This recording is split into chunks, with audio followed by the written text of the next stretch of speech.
Good evening, ladies and gentlemen, and welcome to another episode of Through the Curtain. We are joined this evening by Erica Leigh.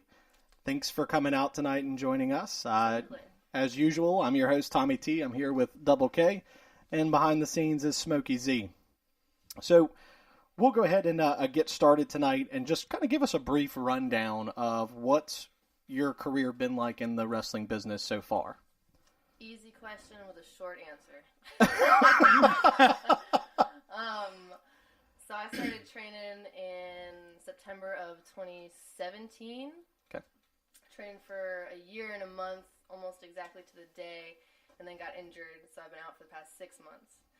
So a year and a half, and half of it is on injury. The shelf. Yeah. So, right.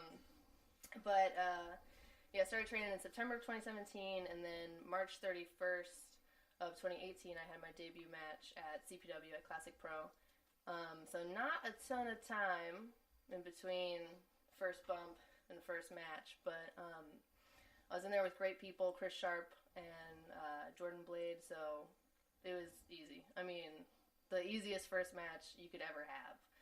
They were great, fans were great, it was a great atmosphere, and downhill from there, pretty much. No, but it was a really cool first match to have, because not a lot of people have like a good experience in the first match. Not a lot of people have like great crowd engagement or like a great referee or a great opponent or all of those things, which I did have. So I felt really lucky. And pretty much every match after that was trying to keep up that same level of entertainment and performance and professionalism. Didn't succeed every time, but you set the bar so high.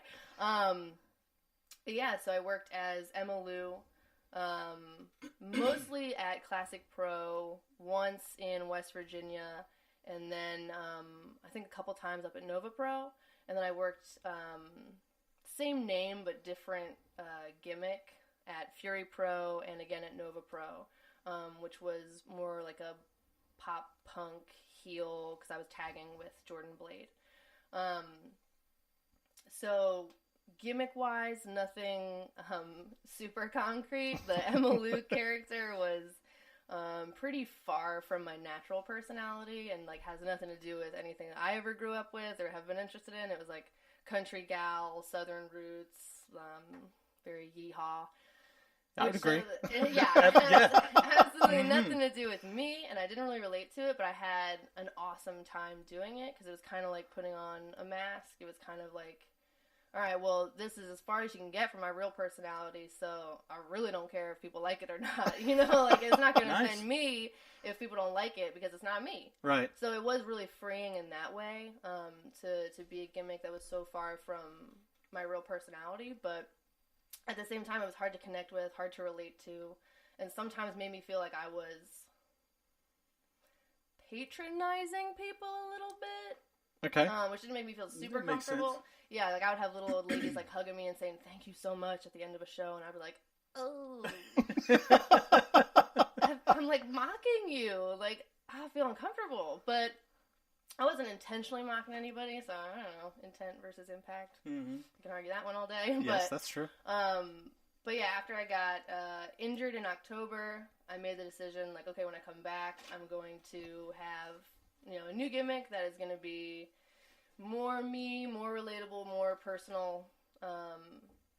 So, not Emma Lou.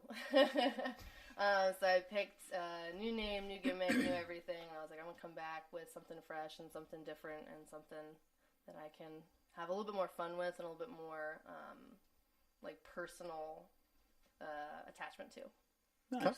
So in all that, what was it that really inspired you or made you want to be in professional wrestling? Again, short answer. A lot of people will say, like, I've been watching it since I was 7 years old. My grandma got me into it. I've been watching it so long, and I always knew. I did not watch professional wrestling as a child. I started watching professional wrestling in the year 2015. Oh, wow. Okay. Which, good, bad, whatever. That's when I was introduced to it, and I fell in love with it almost instantly. Was there like a moment when you were introduced, or something you saw, or a performer you saw? I remember distinctly the moment that I was like, oh, I get it. I like this. It's the tiniest thing. But Jerry Lawler was on commentary. It was like a Monday Night Raw, and he like yelped. He was like, ow, or whatever. Like, he makes those like high-pitched noises. And I was like, oh my God. It's self-aware. Oh, they're making fun of themselves. Like, it's funny. Like, I get it. Like, I was over the moon about it. I just, like, whatever that did, it was like, in my mind, just everything clicked. I was like, oh, I love it. Like, just from then on out, I was like, this is it. This is, like, the best. I was really concerned that when you started the Jerry Lawler story there, that you were going to reference the time he died on national television. So that's kind of where I thought it was headed to. I was like, oh no. Yeah. Like, how do we stop this answer right now? Right, and redirect. But that's definitely where I thought it was going. No. So you mentioned that your career has been relatively short recently, and some of that being because of the injury that you sustained. Mm-hmm. So the last time that we saw you perform was as the Emma Lou character, and it was the night that you lost the CPW Women's Championship. Which time? Sorry. I think it was the last time that you lost it. Well played. Well played. So, the question I have for you is that clearly there's been a transition for you since then. How did the injury lead to that, or was that even part of the decision-making process when you decided that, hey, this isn't what I want to do anymore? I knew that I wasn't always going to want to be Emma Lou. In my mind, when I started with that gimmick, I was like, I mean, I'll probably only work at CPW for now, and no one else is even going to see it, and I will have no problem changing gimmicks. And then I made myself an Instagram, and then I made myself a Facebook, and it was just like, Emma Lou kind of got a little bit more traction than I thought it would.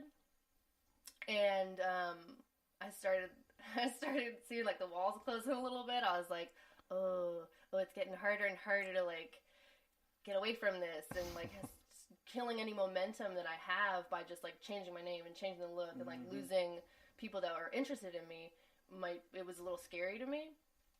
So when I got injured, I was like, well, I'm out now. Like, I might as people are gonna no time like now to change it. Exactly. Right. Yeah, I'm gonna have to go away. I might lose, people's interest. I might lose fans. I might lose whatever tiny little bit of momentum I was getting. But that was the time. Like, I couldn't pick a better time if I had to be injured. If I had to be taking a step back from it, if I had to be putting a pause on what I was doing, I couldn't pick a better time to transition away from one gimmick and into another. Just logistically, like, the most practical thing to do. So, let's talk about this for a second. The new gimmick, in comparison to the old gimmick, more modern, still not 100% modern. Yeah, right? Yeah, so, what led you in that direction? You talked about how it was more closely relatable for you. Yeah. But what made you settle on, not only do I want to change my gimmick, but I want to change my name. I want a new personality to do this. I wanted to be further away from my real name. Okay. So Emma Lou is a little bit too close to my real name, and I wanted to get a little bit more differentiation there. Because I am a really private person, and I noticed like my private Facebook was getting a lot of like friend requests, and I was like, there's got to be some way to like, get a little bit further away. Yeah. Which, like, it's cool that people want to get to know me, and it's cool that people want to reach out and keep up with me, but I'm trying to like redirect, like. Sure, that's fair. This one's where I post my political beliefs that I'm sure you don't want to hear, like, because it's not real close to what you think Emma Lou wants. Right. But I just wanted something different, more different than my given name. Okay. And then just the gimmick was just something that I thought would be fun. Like, I have a lot of fashion inspirations from the 90s, And I do feel like a big kid sometimes. Like, I grew up in the 90s, so it kind of makes sense for me. And I know that everybody loves nostalgia. Like, you can't swing a dead cat and not hit something like that's hitting on, oh, only 90s kids know, like, you know, those things on Facebook that are like, 90s kids, like, where are you at? Like, you'll know what I'm talking about. Share if you remember these or whatever. Like, the top 10 cartoons from your youth. It's like everybody wants to go back to being a kid, and I'm no exception. So I just thought, why not run with that? Okay. Nice. I'm not sure why we're swinging dead cats, but... That's the Emma Lou coming out. You can't swing a dead cat around here without finding out. Fair. All right. Which is another thing that Timmy Danger told me never to do. Swing a dead cat? Swing a dead cat and do an accent in a promo.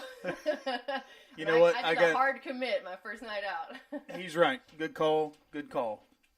Yeah, I'm not sure that he has really any criticism to give you, though, because if you watch Timmy's facial expressions when he's giving a promo, I'm not sure if sometimes he's constipated or he's excited.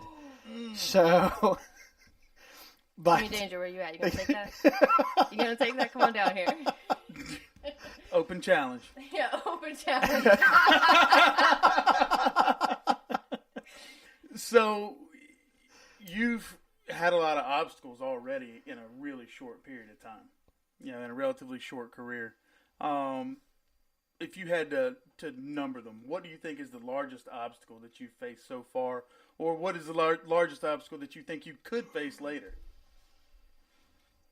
I mean, I feel like everyone's largest obstacle is themselves, right? Like, my biggest obstacle is me. My headspace, my dedication, my drive, my work ethic. Like, it's all on me.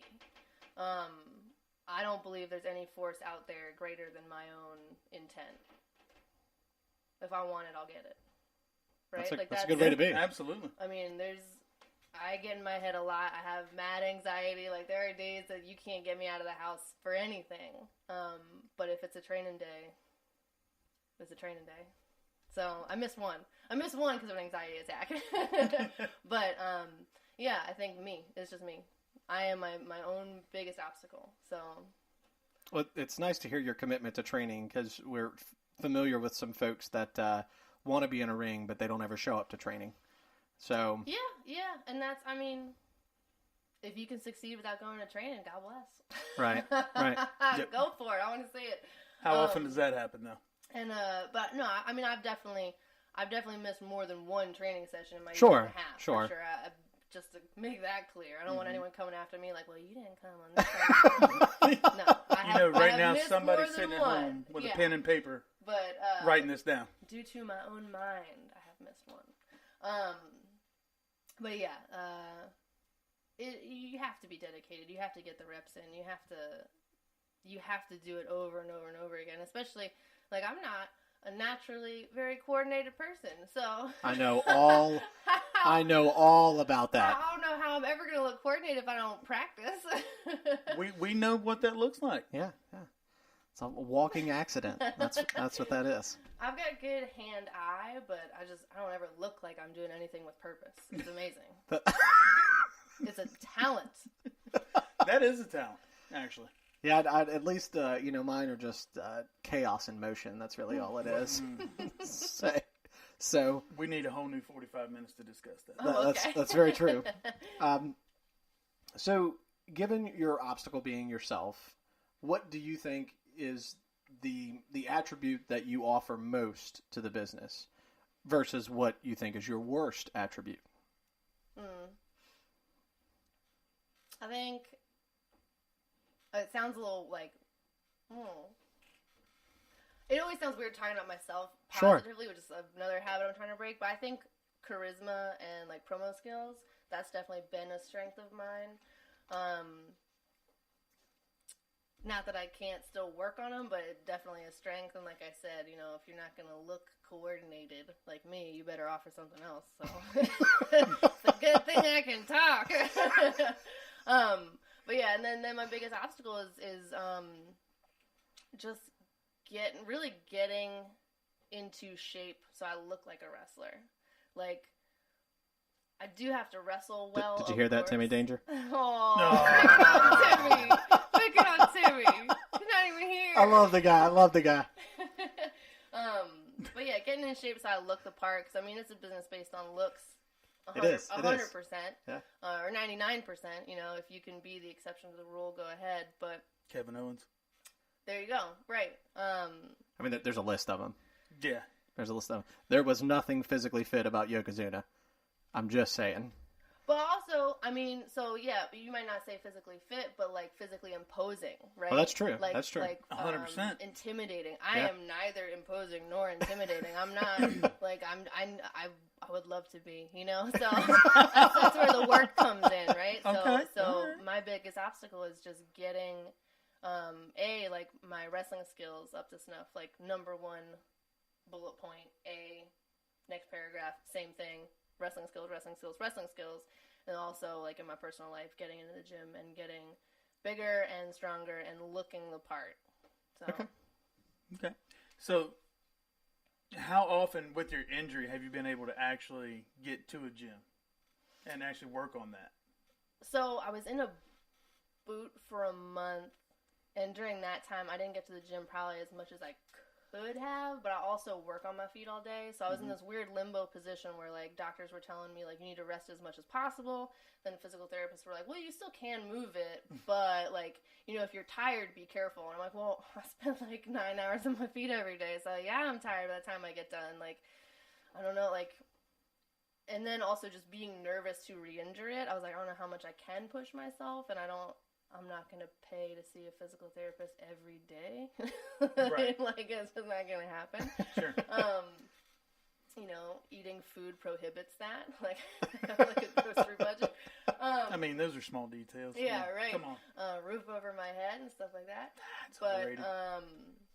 But yeah, I probably worked out, like 3 times a week after I was like upright. And maybe not in the gym, but definitely got something in. Even if I was still in the boot, I would definitely get something in. But like I said, I didn't know how much I could be moving it, and I would get home and just be like, it's toast. Like, it's just not going to do anything. Like, I like go up the stairs of my house and be like, oh, like almost fall over. I'm like, all right, like I need to sit down. But yeah, probably like 3 times a week. Which when I was healthy, I was always shooting for 3 to 5. But Jordan Blade's gonna call me out on that one. But yeah, probably 3 times a week when I was like not upright still. So. Okay. So, you know, throughout long careers, you know, people who do this for a long time, that commitment level has to be there. Nonstop, 100%. all the time, 100% to every single aspect of it. So, from when you first started, okay, when you first decided I want to do this, till now, you know, trying to get back into the swing of things, where do you feel your commitment level is now compared to when you first started? I mean, I'd say it's probably at the same point. I have like different goals in mind and different expectations for myself with more experience. Like, you're always going to be moving the goalposts. I mean, you should be, in my mind. But I would say my commitment level is the same. I definitely go through dips where, like, if I'm, like, watching so much of one type of wrestling, all of a sudden I'm like, I'm going to tear my hair out if I watch another SmackDown from 2002. You know what I mean? Like, or you know. That was the time to watch it. That's true. Some may say, I don't know. But or if I keep watching, you know, like Akira Hokuto, like I have to turn the TV off. Like I can't keep watching one thing over and over again. So I think studying is hard. Just because I get so, like, single-minded about stuff. Like, I'll listen, like, with music, too. Like, I'll listen to one album on loop over and over and over and over again until I'm sick of it. So I do the same thing with wrestling, where I'm like, oh, I want to watch, like, this year, or, like, this person, or whatever, and then I get sick of it. And so I think that part plays into, like, what I feel is commitment, because I'm like, you should be going home and studying, you should watch, you know, X amount of hours every week of new stuff and old stuff, and like, all these things that I've heard make you successful, make you a better wrestler, and I'll, like, try to do it. Then I'm like, oh, like I can't watch any more of this. So I gotta like make myself a better schedule of like what and who to watch and all that. But I think the commitment's still there. I think it goes through different. What it looks different. What it looks like to me looks different from month to month. But I think the level personally for me is still there overall. I think it's at the same spot from where I started. It's just something I'm passionate about, something I care about, something I want to get into, and I always want to get better. And I mean, most of the day I think about it. Then I get in a ring and I'm like blank. but that I hear that'll go away. I hear the ring rust will shake off soon. Oh yeah. Again, kind of in the commitment realm here, switching from Emma to Erica, you know, completely different gimmicks. Are you working on new moveset? Is it going to be sort of the same moveset in the ring? No, yeah, definitely I want to incorporate a different moveset. I don't think Emma Lou had too much concrete. I mean, you definitely saw like the knee and the bulldog every match. But yeah, I think Erica is going to have some tweaks. Okay. Some tweaks. It's good to see. It's good to see fresh content. Yes. And I'm also of the mindset where, like, if you're not adding things that you can do, if you're not adding things you can bring to the table, what are you working on? Well, I mean, that's character development. We talk about that a lot. So, yeah, I mean, you have to evolve, you have to grow, and the only way to do that is not just switching names and wardrobes. Yeah. I mean, you have to do it in the ring, too. So. Right. If she doesn't feel any different, then it's just the same character. It's the same character with a different name. Right. So if I still grab onto someone's head for a bulldog and go, woo-wee, you know, like, how's it different? Look, I'm not going to lie. I just, Toy Story, Woody, it just all flashed through when you did that. Hey, that's good. That's good. I feel like Timmy would call that branding. Yeah, absolutely. So... Was that a dig? Was that another dig? No, it wasn't a dig at him. We actually talked, and I shared with him that the first time I ever saw him, I remember. I listened to his episode, yeah. I remember the match, and I remember looking at him at some point, and I said, if this guy yells silencer one more time, I'm going to lose my mind. And and then Timmy was like, that's called branding. Got it. I've been corrected. Love him. So, I want to talk a little bit about, you mentioned that you, for the most part, live a very private life. That's very difficult to do as someone who's in the wrestling business. Yeah. And in fact, we've seen it, even on the main roster side of WWE, where that's been an unfortunate circumstance for a lot of females. And even most recently for you, you've had to endure some unpleasantries on social media. So, talk to me a little bit about, like, how do you cope with that? How do you deal with it, being someone who wants to try to keep everything private? I mean, it's hard. I stopped accepting friend requests for a long time because I just couldn't deal with, like, the influx. Every time I would go, on my day off, I would, like, go through friend requests. I would have, like, hundreds of friend requests. And I was like, I don't know who wants to be my friend. Who is this? Okay.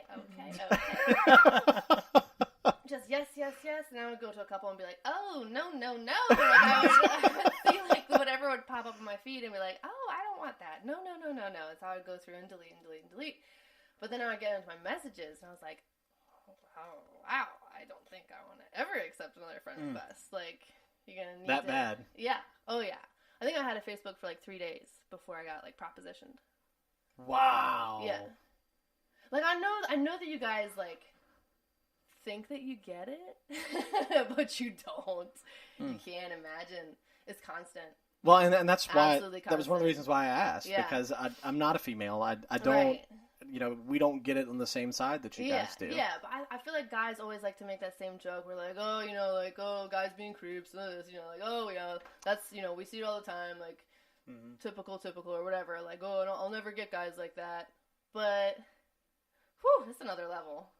And I feel like more than pointing it out to me or, like, asking me, like, what's that like or how hard is it to cope with, like, just confronting people, like, dudes on the internet or dudes in real life and be like, yo, why'd you say that? or like, that's not cool. Like, Right. hey, that's messed up. Or like, hey, you're being a creep. That to me is more helpful than asking me, like, how hard is it to be, like, constantly harassed? Like, Sure. and I know you don't have a creep on your show right now, so it's kind of hard to do. But it's kind of the same spiel that I give everybody. Like, I'll get messages from my friends that are like, man, that was gross. And I'm like, yeah. You commented on that same picture and you could have said something. But they chose not to. Right. Or I'll be in situations in, you know, like a locker room type setting and someone will say something and I'm like, skirt, excuse me. And everybody kind of lets me, like, fend for myself, which, okay, like, sometimes I don't mind doing it, Right. but at the same time, it's like, if you come up to me afterwards and say, like, hey, like, I just want to apologize for my buddy, like, you know, he's an idiot. It's like, well, why didn't you tell him he's an idiot to his face when he was talking to me? Why don't you say it then? Because I feel like that's more helpful than coming up to me without him around and saying, like, oh, sorry about him, like, Well, that's the Hail Mary after you know Right. you have allowed your buddy to completely screw it up. Right, you're trying to, like, save face You're at trying that to save point. your face. But Yeah. guess what? He ain't saving anything. We know. We don't forget. But yeah, I mean, it's tough. And like I said, I stopped accepting friend requests for a long time because I was just like, I can't deal with Well, I don't. I'm not even going to pretend like I could imagine to go through what you guys go through. It's weird. It's weird. Like, I got one on my way over here that was like, "Hey, you single?" And I was just like, it's like a weird way to start a conversation. Like, I don't know what you want to do with the information. Like, if you get it. Like, if I'm like, "Yeah, baby, totally looking for someone just your type." Like, what are you even gonna do? Are you gonna come to my house? No. What, like, you going to cyber? It's What a year valid- is it? that's You know, He's probably going to drop his phone or wreck his car. What? She just said, "Are you gonna cyber? What year is it?" But for real, like, I just don't know what they want to get out of it. It's a little strange to me. But yeah, so my coping mechanism now is kind of just poking fun at it and, like, screenshotting it and just being like, don't do this. Which I think please. that's great because one, it's not you telling a story. It's you showing them what that person did. Right. Which is completely different than saying, hey, do you know what this guy said to me? Mm-hmm. You know, to screenshot it and put it out there, that's a very different... Here are your words. Right, Read them. exactly. Yeah. Does it sound weird if you read it out loud? Try that. Yeah. But I don't know what it was about that one. Like, I just... It wasn't particularly bad. I just kind of screenshot it and was like, I'm done today. Today I'm done. I don't know what it is about you, your face, your comment, whatever it was, like, set me off. So I just decided to do it, and now I feel like I'll probably do that more often because it was fun, and it was kind of cathartic, and it was, like, you know. I was going to ask, like, how often do you just have fun with them and play around a little bit? Never. Yeah. Never. I have thought about the idea of just sending in response, like, my PayPal information. Just being like, well, I'm not saying you're gonna get anything here, but throw a $1 at me. Who knows? If you want to make a donation, Yeah, who knows? Right. $20. Let's see. No, I've never. Tank I've of never gas. never engaged in any way other than, like, if they just said hey, I'd be like, hi, like, thanks for being a fan, like, thanks for supporting pro wrestling or independent wrestling. Like, that's what I would say. I would be like mad professional about it. I'd be like, thank you for supporting your independent local wrestling. You know what I mean? Yeah. And then it would, like, just spiral real quick, and I'm like, okay, like, every time. Or they'd be real sneaky about it and, like, check in with me, like, every week and be like, you know, how's it going? You know, how's the wrestling going? And be, like, super above board the whole time. And I'm just like, cool, like, someone who's just a fan. They're not a creep. They just like wrestling. They think I'm good at it. Wow. And then, like, a month, 2 months, 3 months later, they'd be like, hey, so, like, you know, can I buy some used knee pads? Or... Have you actually gotten that question? Oh, yeah. Absolutely. Absolutely. I can't. Or, if I, like, come visit, can I stay with you? Really? Really. So someone you've never met before. Never met them before. And I thought it was, like, a fun, like, checking in with them, seeing how they're doing. It's like a real, almost friendship where, like, they're supporting like the craft and the Right. business and Right. the scene and me. And then that. And I was like, it was the long con. We almost had it. And then I say no, and then I never hear from them again. That's so sad. Yeah. That's so Or sad. the, how can I support you as an independent wrestler? And I'm like, great, I have 8x10s for sale, I have merch, like, this, that, and the other thing, like, let me know. And they go, do you do customs? And I say, no, but I have all these 8x10s for sale, and I have all this merch, and just, like, let me know what size shirt you want. And then I never hear from them again. So, thanks for supporting your local wrestler in the way that you want. Yeah. At least in their mind, that might be what they're doing. Yeah. I mean, they are There's offering no to way. pay for something that they want, and I'm saying no, and then that's the end of it.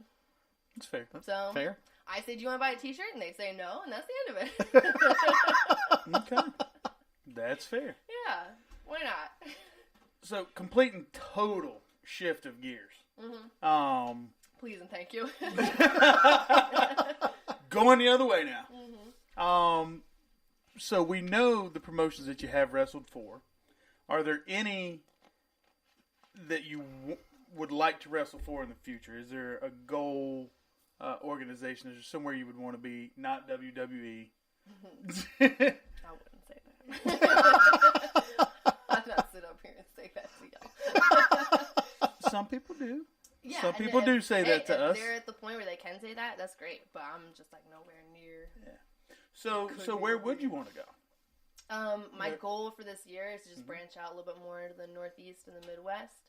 I'd love to go up to Philly and work for Chikara. I'd love to go to Chicago and work for Zelo Pro. I actually don't know how to say it because I've only ever read it. So we could get a Google on that one, guys. We will have our crack staff look that up real quickly. What? I believe, listeners, that was an inside joke. So Maybe. Yeah, but definitely the Northeast and the Midwest are where I want to branch out into this year. now, are you going to plan on carrying the same Erica Leigh character, or are you going to look at tweaking it like you did the Emma Lou character, where you switched a little bit when you were teaming with Jordan Blade? I want to nail down something more consistent and something more reliable and something more recognizable, where you see me and you know what you're going to get, or you at least want more of it. Yeah, hopefully I can tweak along the way to find what fits and what's right, and then keep that going. I mean, if it fails miserably, I hope I don't keep doing it. If I get no pop, I hope I don't keep trying. Please stop me. As Timmy would say, you need to leave the party while there's still girls there. Yeah, I liked that one. I was like, That was good. Makes sense. That's good. Sorry, I'm still stuck on Timmy's comment, but so how do you go about getting yourself booked? Like, we're talking about all these other places you would want to go. Well, how do you go? How do you go about getting yourself booked? I mean, do you just call and ask? Do you? I've never called and asked. No. Hey, can I get on your show? Ring. Hey, From like a wall phone with a massive never know. cord. I found your number in the phone book. I think Tommy T still has one of those in the kitchen. That's not I funny. wanted one. Of my partners said no. So let's get a landline. It'll be fun.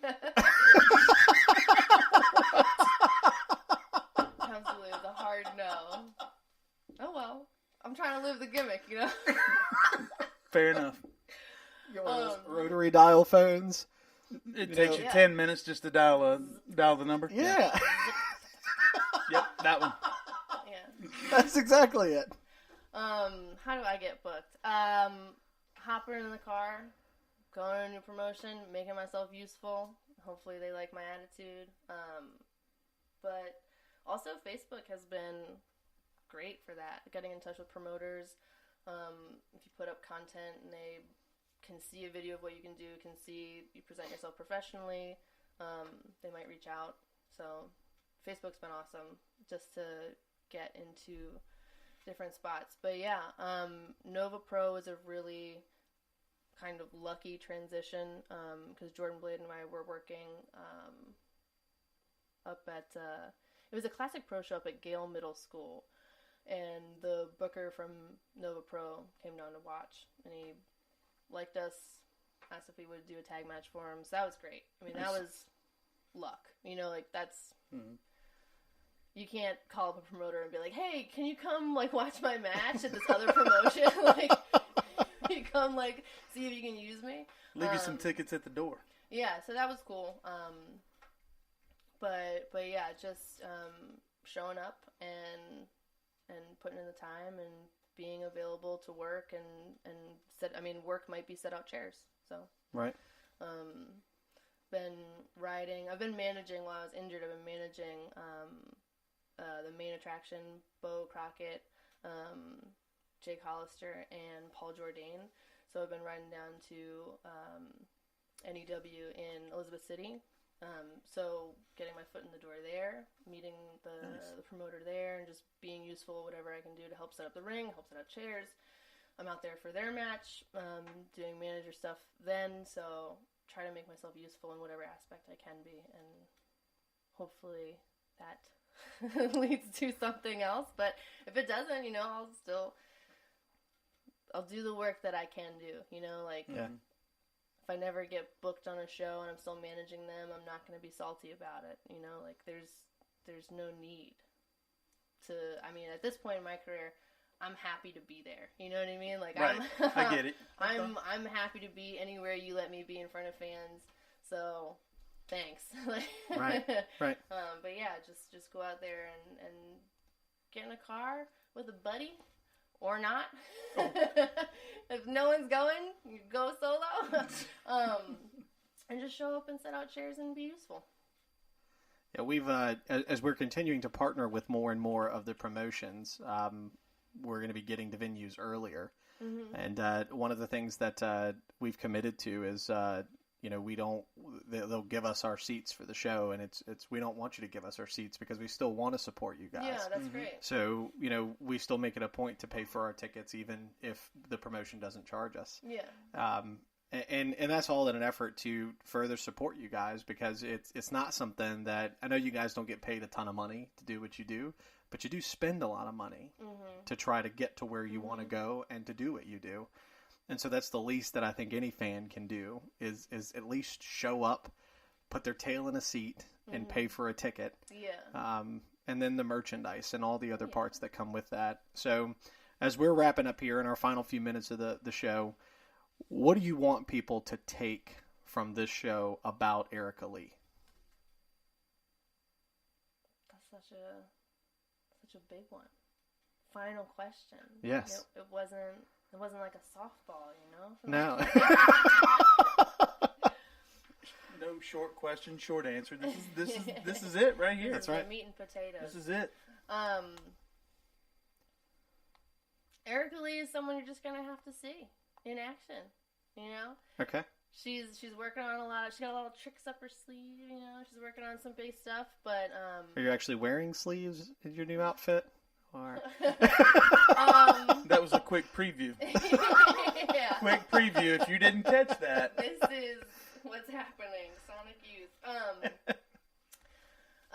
no, it's just I haven't worked the gimmick yet, right? Okay. So I can't really tell you what to expect or what to take away from it, because as much as I have an idea of how she's gonna play, this might be too honest, huh? I don't know how the crowd's going to react to her, that's fair, since you haven't done it yet. Right, if I get out there and this is all the things that I want you to take from her and no one's grabbing it, I'm going to change that answer real quick. I think that's a fair response. So we'll have to wait and see what the expectations are. So do you have a debut date and location for Erica Leigh? Not yet. Not yet. No, Erica Leigh is not currently booked for anything. I am managing like I said, the main attraction. So I will be at Infinite Pro in Ohio on Saturday, the 9th. So you can come and see me yell and get in your face and point my fingers and yeah, hype up my boys. But singles competition, tag team competition, no bookings currently. Okay. Coming soon. Coming soon. Coming yeah. soon. TBD. Well, listen, Erica, I appreciate you coming out and to talk with us tonight. It's been a lot of fun. Yes, it was. It's always good to have folks in, and we wish you nothing but the best. If there's Thank any you. way that we Thank can you. help you as you look to return to the ring, let us know. We'll do anything we can to help any of you guys. Oh, okay. All right. So, folks, keep that in mind. yeah, please do. Folks, this has been another episode of Through the Curtain. As before, I'm your host, Tommy T. Double K. And we've got Smokey Z behind the scenes. Thanks again, Erica, and we'll see you guys the next time the bell tolls.